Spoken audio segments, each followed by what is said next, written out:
Good evening and welcome to Channel 6 News, where we bring you the latest developments at the intersection of media and technology. I'm Alexandra, and tonight we turn our focus to the world of courts, where advancements in technology are reshaping the landscape of justice. Gone are the days of paper documents and handwritten notes.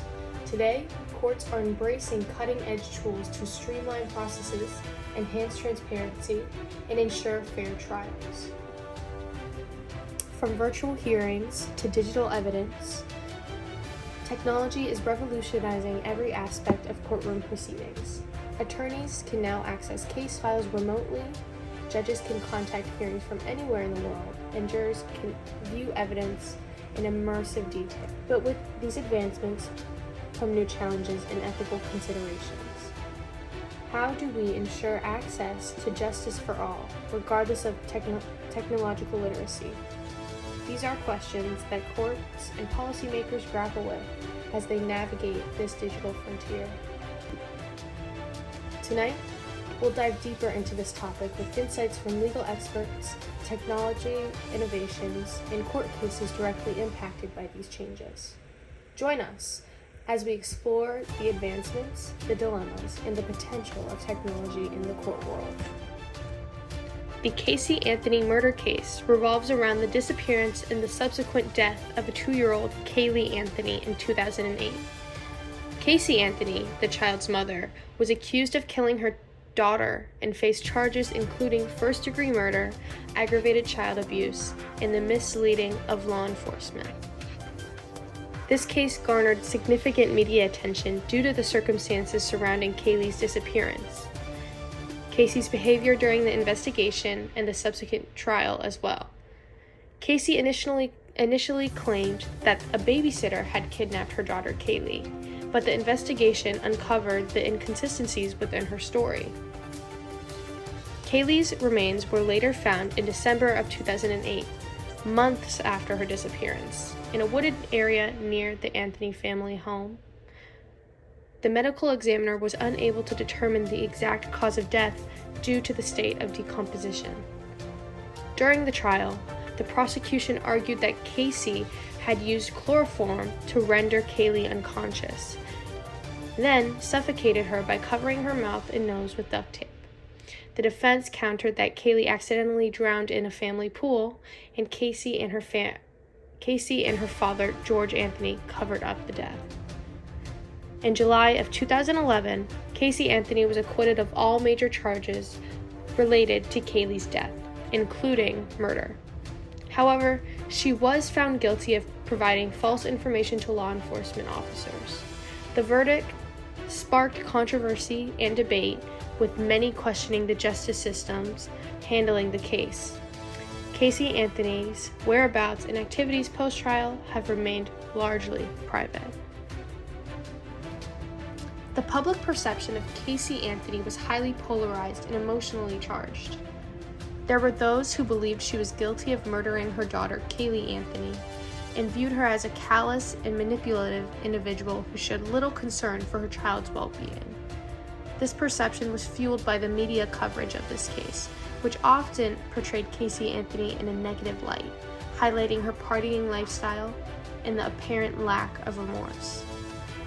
On the other hand, there were supporters who fully believed in Casey Anthony's innocence and argued that the prosecution failed to provide sufficient evidence to convict her beyond a reasonable doubt. Some believed in alternative theories, such as Kaylee's accidental death or the involvement of other family members. Overall, this case invoked strong emotions and divided opinions among the public, with many people forming their own interpretation of Casey Anthony's character and guilt or innocent-based information presented during the trial and media coverage. The Ted Bundy trial took place around the 1970s to late 1980s. Bundy's crimes typically involved young women who fit a certain physical profile, often college-aged with long hair parted down the middle.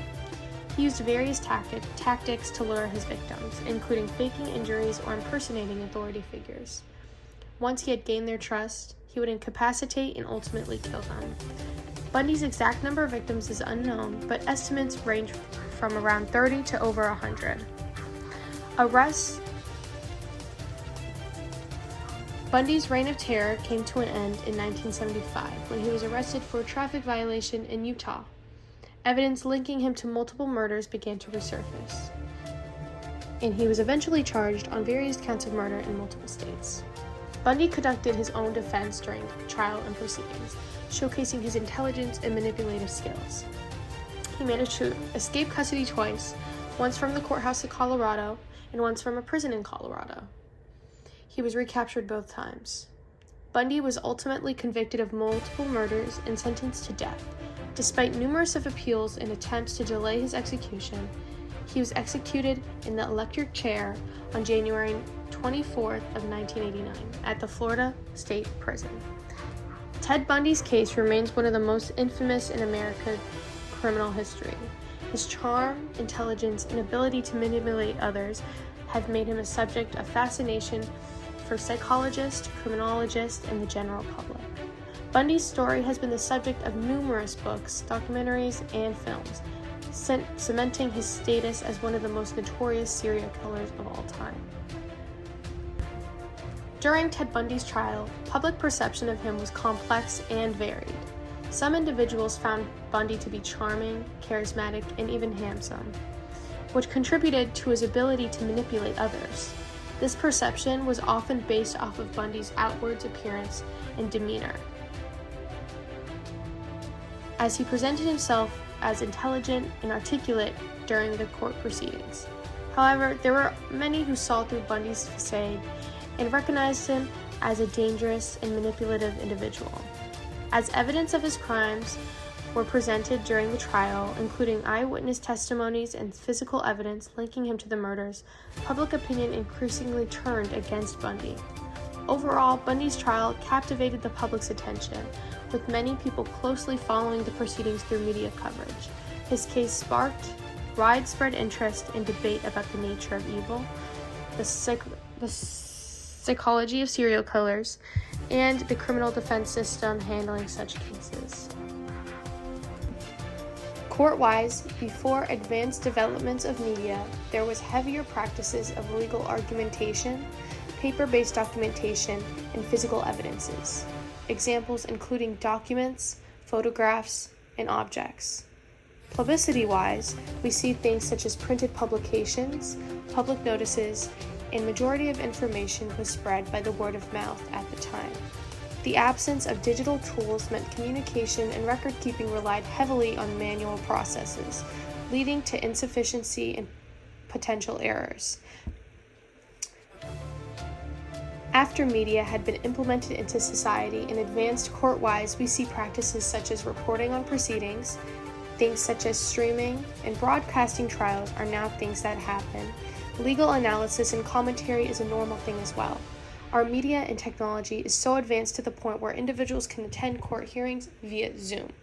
Publicity-wise, this is also when an incline in media coverage can be seen. News outlets, online news articles, and social media are all very common things we see on our devices every day. Media and technology have introduced new challenges and opportunities for murderers, enabling them to plan, execute, and cover up their crimes in ways that were not possible before. Law enforcement agencies must consciously adapt and leverage technological advancements to combat these evolving threats to ensure public safety. Due to heavy media coverage, we are able to see impacts on juror perceptions, meaning jurors may be exposed to media reports, commentary, or social media discussions about the trial, which could potentially impact their understanding of evidence, their assessment of witness credibility, or their interpretation of legal instructions. Bias and partisanship, meaning media outlets and commenters may selectively report or interpret trial evidence to fit preconceived narratives or ideologies, potentially skewing public perception of a case and its outcome. Trial by media, meaning media coverage can shape public opinion, influence public discourse, and even pressure legal authorities and decision makers to get involved into a trial. This can create challenges for ensuring things like due process, fair trial rights, and presumption of innocence for defendants. And lastly, entertainment purposes. Trials involving celebrity defendants, sensational crimes, or controversial legal issues are given extensive coverage that may be sensationalized for entertainment value. This can influence public perception by framing trials as dramatic narratives rather than legal proceedings. Heavy media has both positive and negative implications for public perception of court trials, shaping attitudes, beliefs, and behaviors related to the legal system. It has been found that the importance of media literacy, critical thinking, and ethical journalism practices are important to ensure an informed and fair public discourse about legal matters. As we conclude our in-depth look at the advancements of media and technology in the court world, it's clear that we are witnessing a transformative era of administration of justice. From digital evidence presentation to virtual hearings, these innovations are not just improving efficiency, but also striving to uphold principles of fairness, accessibility, and transparency. As society evolves, so must our legal systems. It's a delicate balance between harnessing the power of technology for progress while safeguarding the rights and dignity for every individual. Thank you for joining us tonight as we explored this fascinating intersection of law and technology. Stay informed, stay engaged, and together let's navigate the complexities of our ever-changing world. For Channel 6 News, I'm Alexandra. Good night.